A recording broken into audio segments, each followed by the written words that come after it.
and welcome to episode 101 of Real Life Ghost Stories. How you do? To kick things off this week, we need to thank our newest Patreon subscribers.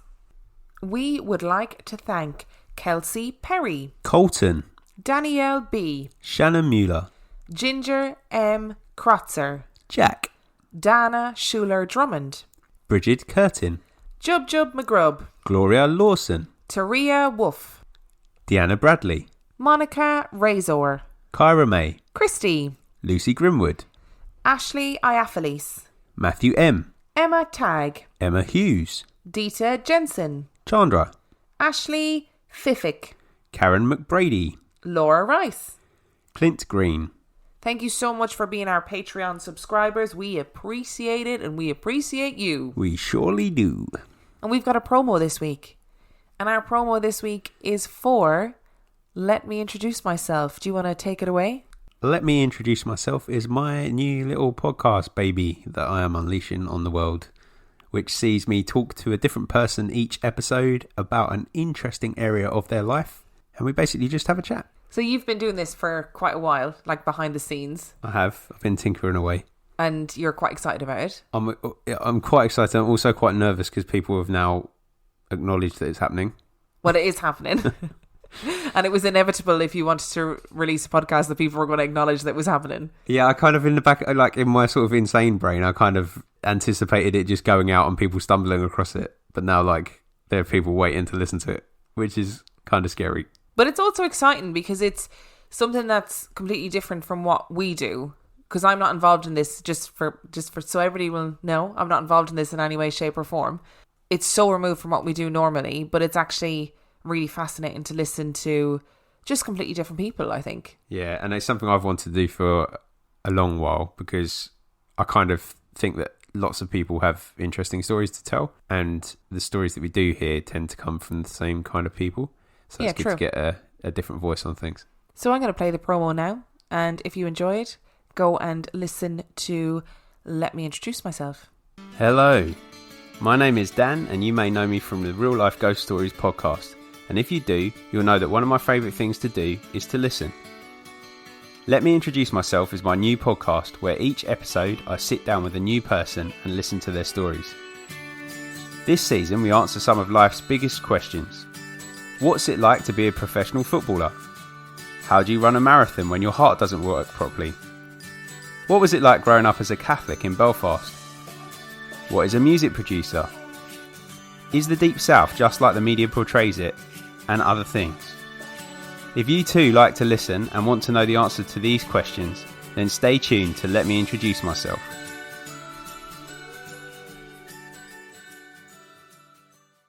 And that was Let Me Introduce Myself, Dan's new podcast baby. Go and have a listen to it and make sure you like and subscribe and all of that jazz. So our film review this week. Our film review is The Prodigy. The Prodigy was released in 2019. It has 5.8 out of 10 on IMDb and 41% on Rotten Tomatoes. Would you like a synopsis? I would. Sarah and John Bloom are thrilled when their young son Miles starts to show signs of rapid development and extreme intelligence. Their family bliss soon turns into a living nightmare when Miles' behaviour becomes increasingly erratic and violent by his 8th birthday. After seeking help from 2 experts, Sarah is horrified to learn that her beloved Prodigy may be under the grip of a dark and supernatural force. What were your thoughts on this film? I didn't mind it. I wasn't enamoured with it. It was good for what it was, but it's not going to win any Dan's favoritist horror movie awards. Yeah, me neither. I also wouldn't give it a Dan's favoritist horror movie award. I mean, it's fine. Right, that's about it. It's fine. It has good performances from the actors. The girl from Orange is the New Black. Piper from Orange is the New Black is the mum in it, and then the kid is quite a good little actor. But it just what didn't really interest me, and it was too chaotic because the first scene was absolutely absurd. Yeah. And then I said to you after the first scene, I was like, how is this in any way connected to the film? And you do know that it's connected, but it's so clumsy So clumsy. And I also feel like there was no build-up. So the kid was a lovely, normal kid who was incredibly intelligent and was somehow talking when he was like 6 weeks old or some shit. Like, it was a bit weird. It wasn't that young, but yeah. It pretty much was. And then suddenly he bludgeons another child with a vice grip. So you missed. It wasn't that it wasn't there. It was just extremely subtle. So subtle. As a toddler, he kills an insect. That was the descent into violence that it was linking at. It was there. It just wasn't very obvious. Well, did he kill an insect? Yeah. Oh, I really So clearly did not pay attention. He's playing with some kind of insect in his hand, like looking at it all lovingly, even though he's a creepy looking kid. And then all of a sudden he just scrunches his hands up and gives like an evil look. And then that was your indication. And then he just bludgeons a kid to death in school. Well, I don't think he kills him, but he does bludgeon a kid with a vice grip. It's very, very dramatic. And I just thought there was so many elements of this film.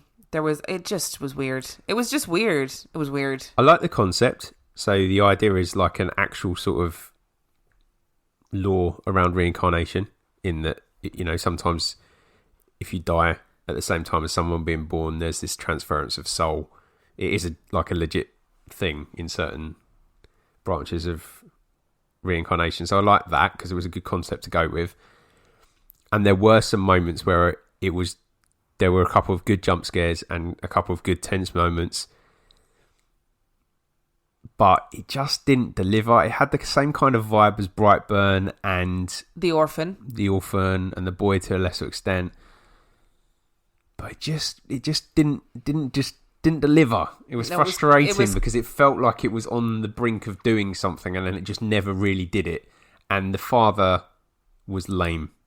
Yeah, it was quite a flat film. I just wonder if they had held it back, or I don't really know if there was a more clever or nuanced way to demonstrate that it was a reincarnation story rather than having a really chaotic, violent opening scene interspersed with the birth of this baby. I just felt like it was so clunky that it kind of was a little bit comical, that opening bit. Not the violence, because, you know, violence against women is never funny, but the way it was in the narrative of the film. I don't really know. I just found it a bit clumsy, wasn't as clever as it could have been.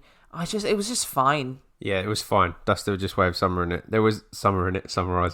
There were lots of bits where I saw what they were trying to do. It just was flat the way that they did it. Like, I get why there was that extreme level of violence at the beginning, because it's trying to show the level of violence that ends up in the child.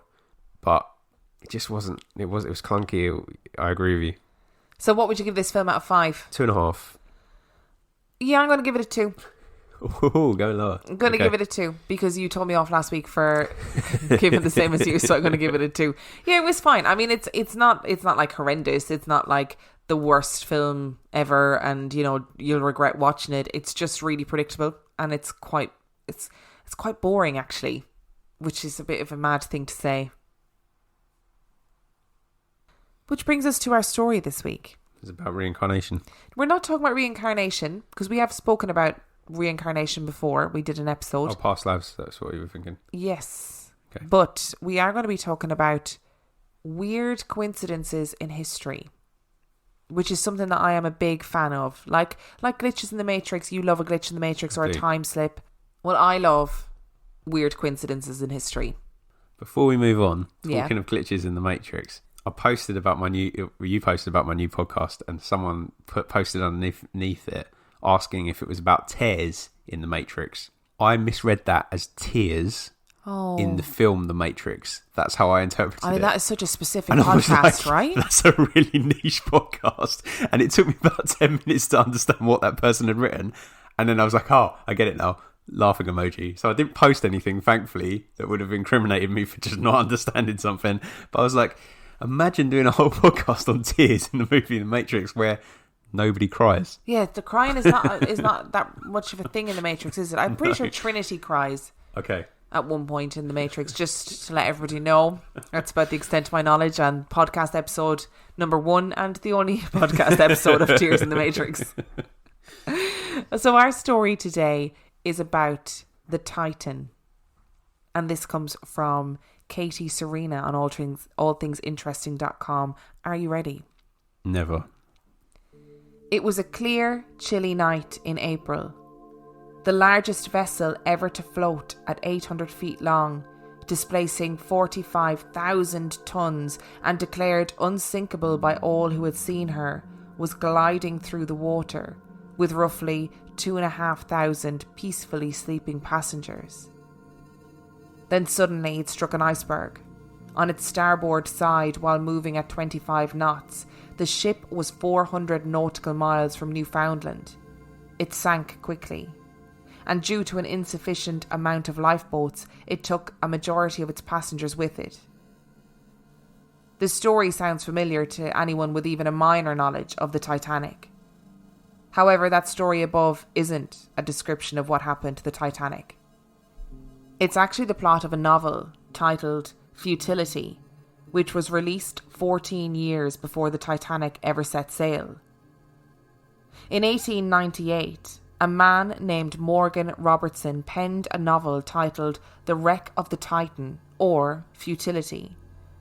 The story was that of a man named John Rowland, an alcoholic and disgraced former naval officer who takes a job aboard the Titan, the world's largest vessel.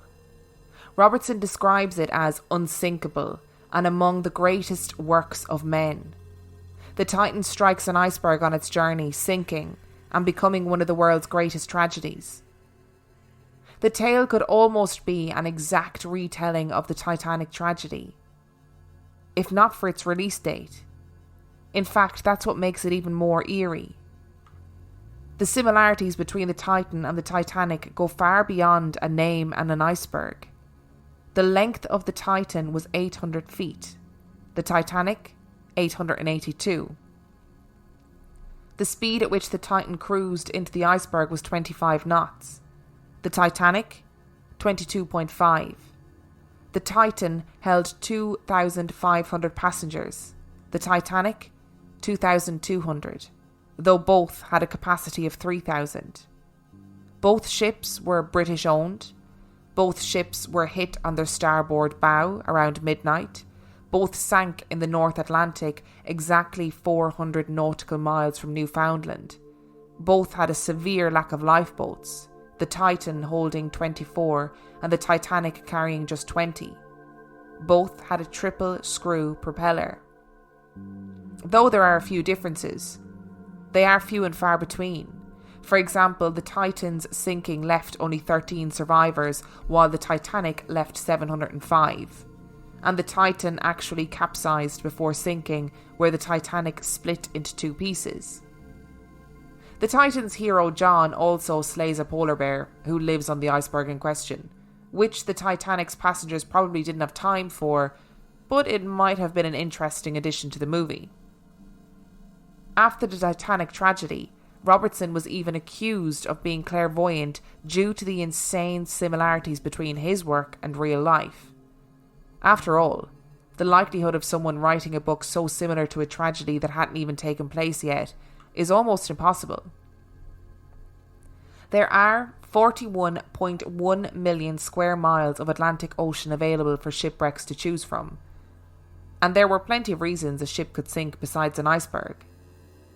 However, he attributed the similarities to his extensive knowledge of shipbuilding and research of maritime trends, which, when looked at, do something to explain the eerie commonalities.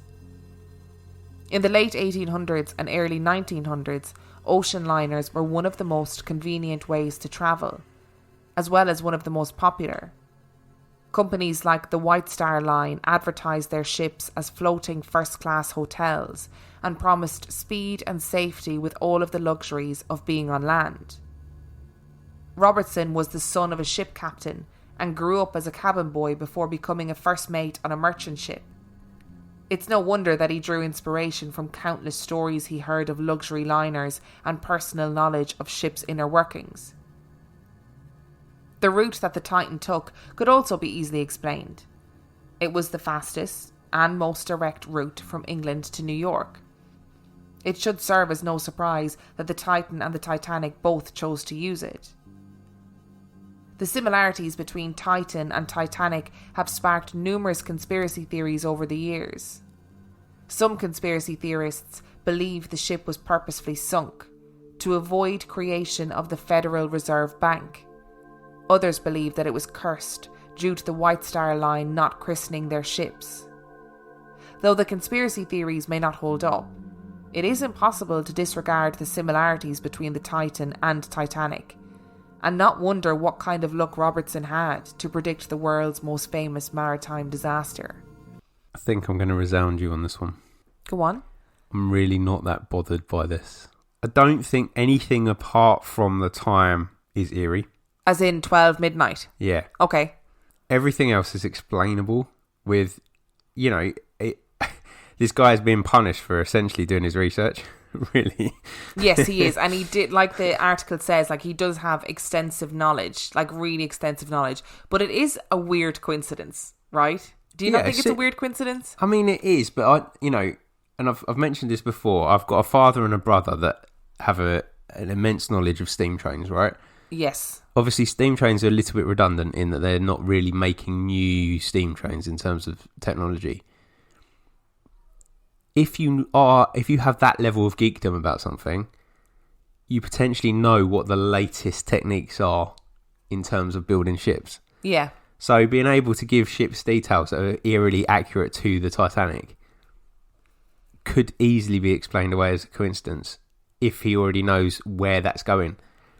The fact that he wrote about a big ship, not surprising. Isambard Kingdom Brunel had a massive ship that actually wasn't that good. It couldn't float, but it was bigger than the Titanic. It was bigger than a lot of other things in the Victorian era. So there's always been this sort of race to get the biggest ship. The details are very specific, and obviously it's quite eerie that they're the same as the Titanic, but actually I think if anybody knows something at that level of detail about something and is a fan of it, they're going to know what the latest techniques are, and shipbuilders aren't going to deviate from things that they know work. So there was the flaws in Titanic were really about the way that it was run rather than the way that it was built. Yeah, so in other articles they talked about how both the Titan and the Titanic were the victim of people believing their own hype. So believing this ship is unsinkable, so therefore we don't fucking need lifeboats. So just have a few on, just in case.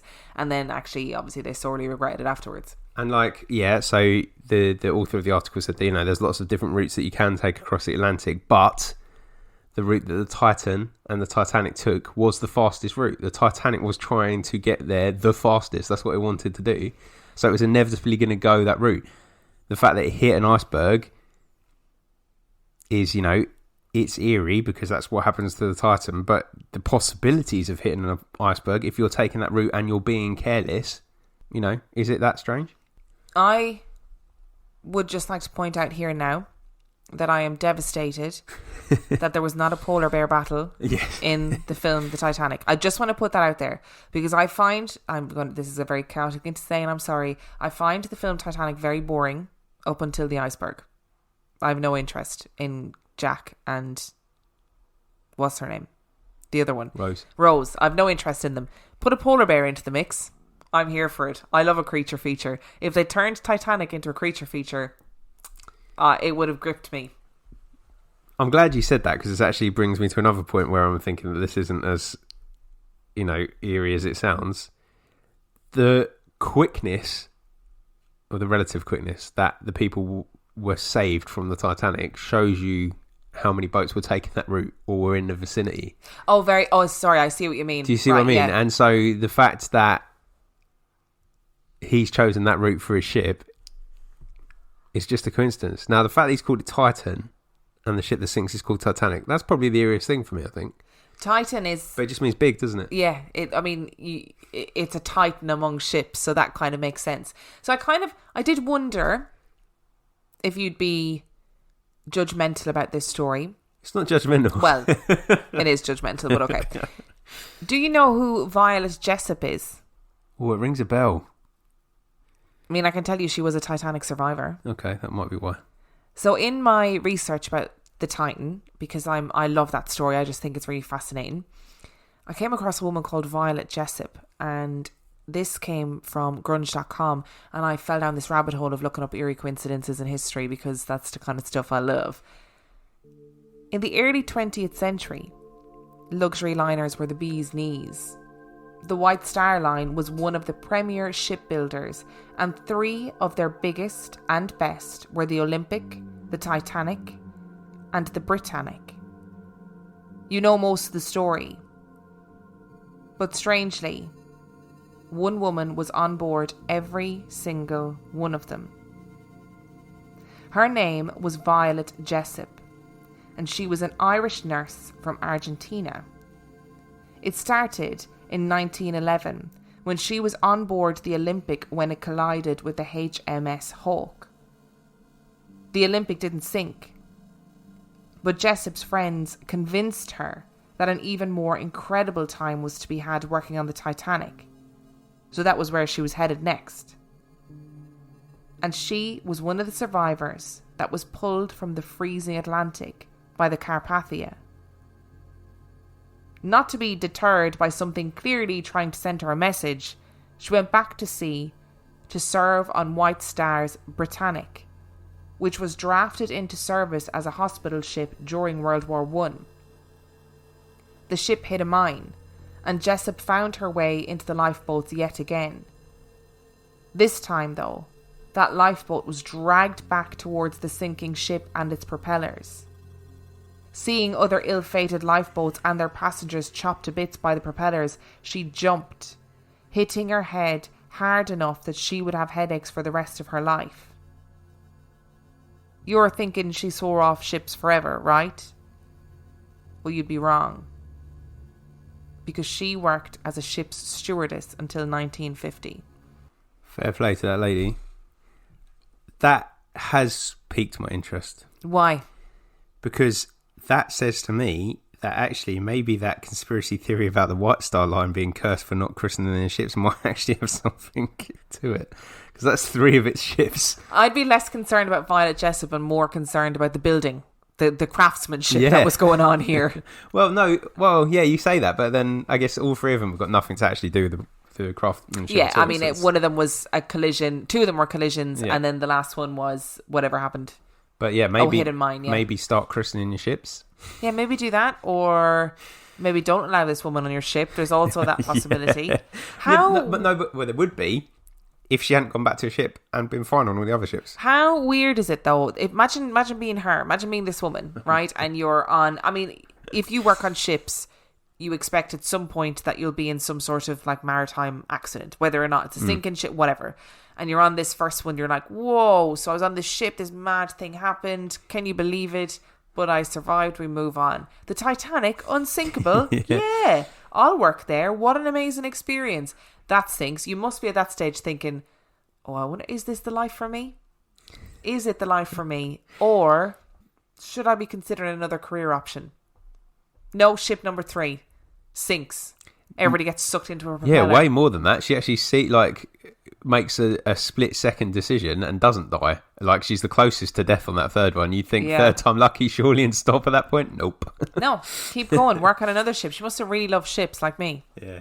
You know, loves a good boat. Yep. I'm here for it. So that must have been what it was. So that one was slightly more interesting for you. Because I have one more. Ooh. Still linked to the Titanic? It's not linked to the Titanic, but it is an eerie coincidence. Okay. One of science's so far uncrackable mysteries is the comparative impact of heredity versus environment. An obvious experimental method would be to raise identical twins separately, but that could hardly be done with humans. So for the last 10 years, University of Minnesota psychologist Tom Bouchard has been studying twins under less than ideal lab-controlled conditions. Until, eureka, he ran into the stuff of social scientists' dreams. Identical twin males who had been separated by adoption at 3 weeks old suddenly rediscovered each other in Ohio at age 39. Within 2 weeks after reading about them in the press, Dr. Bouchard had the twins in his Minneapolis lab for tests. At the outset of his investigation, the psychologist said, "I think there are going to be all kinds of differences that will surprise even the twins." But what was immediately apparent were eerie similarities that even left Bouchard flabbergasted. Curiously, both had been christened James by their adoptive parents, the Jess Lewises of Lima and the Ernest Springers of Pica, 40 miles away. As schoolboys, they both enjoyed math and carpentry, and both hated spelling. They both pursued similar adult occupations. Lewis is a security guard at a steel mill, and Springer was a deputy sheriff, though he is now a clerk for a power company. Both married women named Linda, only to both divorce and remarry, each remarrying a woman named Betty. Both have sons, James Allen Lewis and James Allen Springer. The two men shared one other fact in common. As Jim Springer puts it, I always felt an emptiness.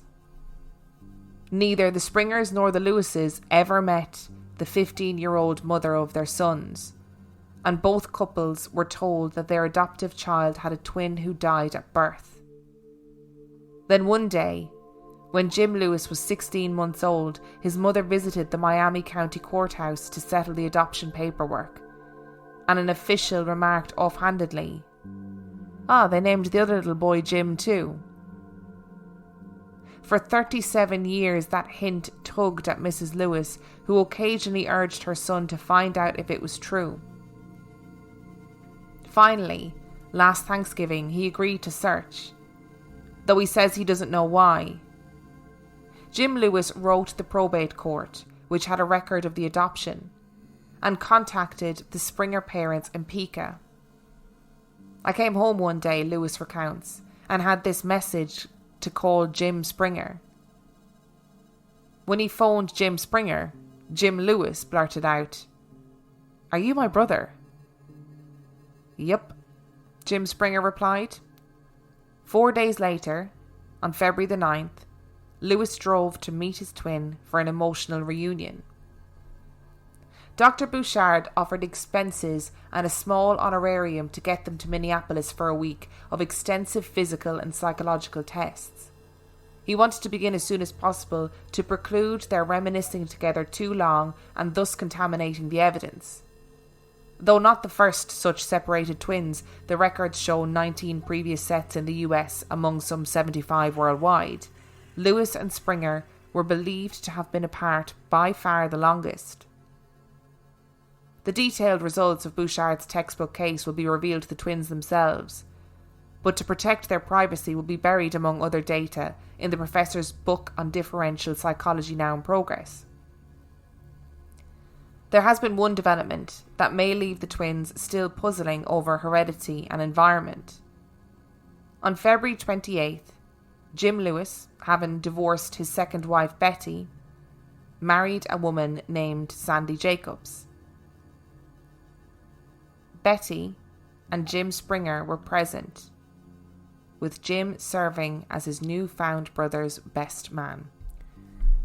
We had a similar story with the twins episode where I said about the scroll a long, long time ago. Yes, the silent twins. Yeah, there was a sort of an accompanying story that went with that about two fellas, and I feel like one of them died, or one of them died and one of them was in an accident, but it was a very similar story. But that is just incredible, isn't it? All those coincidences, and they're so, like, they'd never met. And they never knew each other existed. No. So I don't strange. understand how the world aligns like that. Like, I don't think this is paranormal. Like, but it just blows my mind. How does that happen? Like, even to the marrying the same people. Not exactly the same people, because that's against the law. But the names, yeah. That's so strange. So strange. I mean, they're called James. James Allen. Yeah. Yeah, fine. I mean, yeah, fair enough. But that is just so incredible. I think it's a little bit paranormal, because it's not normal. There was another story about twin brothers who were both killed at the same time. That was the one. But in different places. Yeah, both killed in bike accidents. Yeah, that was the one. That was the one I remember. Right? Isn't that just wild?